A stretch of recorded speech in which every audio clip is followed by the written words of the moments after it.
So as a game master, you've probably been in a situation where a player made a choice that you didn't plan for, or you just simply didn't have enough time in between sessions to make a plan to prepare for your next session.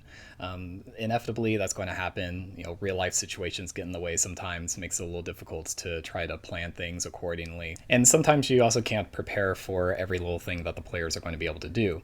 Sure, you could utilize railroading or just simply disallow a player to make a particular action, but I think 9 times out of 10, I don't know if I can speak for everybody, but I think that the average player would find that a little bit restrictive and may not see that as fun to be forced to act a certain way. So I'm going to go ahead and provide a couple of tips and tricks that has helped me improvise at a moment's notice. Now, these tricks aren't going to be some sort of magic substitute or some secret formula that will provide you the answers to every little moment that you're put into. But I will tell you at least one thing that helps, and that is experience. Just as a character gaining experience from a dungeon delve or beating the BBEG or turning in their quests, you gain experience just for game mastering. Practice makes perfect. I'm sure you've heard the term before. So now that I've told you the secret, feel free to like and subscribe, and I'll see you next time, man.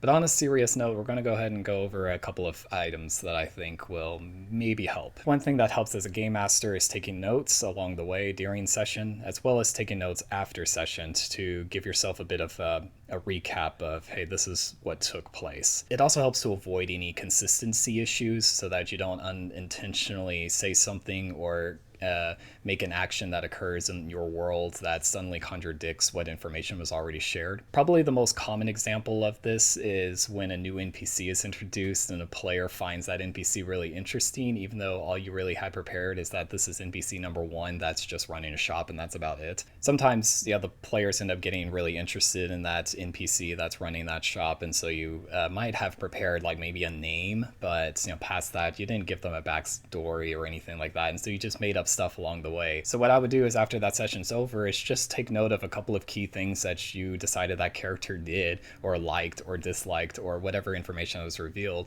and go ahead and flesh that character out a little bit more. Because of the players that already expressed some interest, it's likely that they might continue to keep referencing that NPC. For example, there's a custom campaign that I'm running called Gentrell where there's an NPC named Theodos who was a NPC number one during a battle where an invasion from an entity called the Queen in Yellow was attacking Avian City.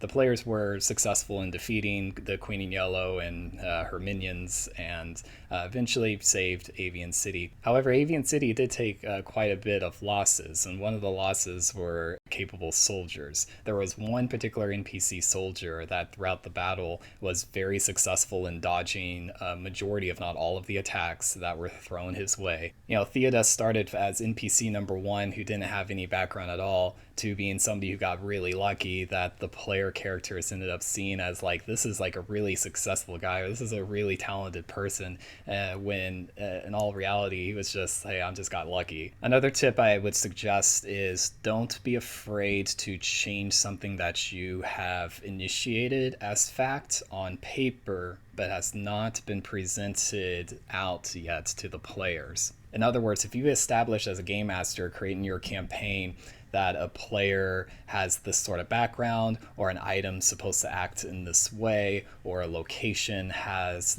this or that fact about it, feel free to change things last minute if it helps flow the story along for the players. I think the best way to describe that is, well, with an example. So in this example, in my campaign, there was a point where the players had a TPK sort of situation. Unfortunately, the dice didn't like them because I promise I tried to keep things less bloody. And in this particular case, the dice didn't like the players or the game master trying to help the players out. So one of the players happened to have a phoenix heart on them.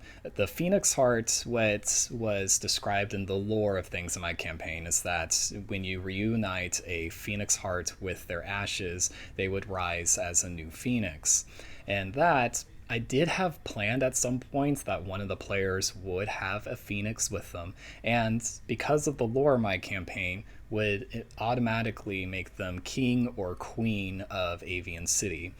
However, because they died, I decided at a spur of a moment that Phoenix Heart would cause a burst of resurrection aura of some kinds that allowed everybody within 30 feet to be resurrected. And I decided that in turn, they all had a little bit of phoenix like energy within them, giving them a 5 resistance to fire and giving them a 1 regeneration, or regenerating at 1 per turn, I suppose.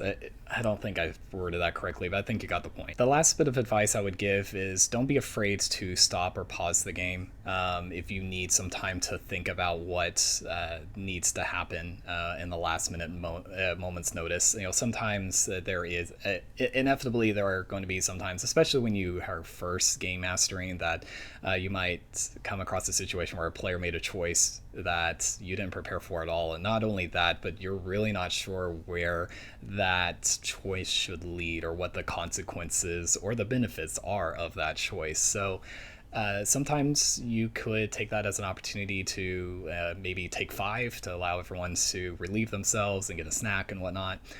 Or you can stop the game and decide to meet next session. So it gives you a week or 2 or whenever it is your next session is to prepare and plan like what happens when they make that choice. For example, I had a situation back in the really early days of me game mastering where the players were dealing with a Yuan-Ti sort of situation. I'll admit I'm very vague on the story because it's been a few years, but I know generally speaking they were trying to infiltrate a Yuan-Ti temple of some kind, and they ended up deciding to try to guise themselves as bad guys or as like new recruits. I thought that was a brilliant idea. I loved the idea, but it just never crossed my mind, and I didn't want to gloss over that idea and just go straight to the point where they find the artifact that they needed to find. So what I decided to do was stop the session there, and I gave myself a week to plan out what would happen and what the players would experience, because I wanted to at least give them a little bit of a feel of like what it was like to be a bad guy for a little bit, or at least pretend to be a bad guy. And it was a lot of fun. The players had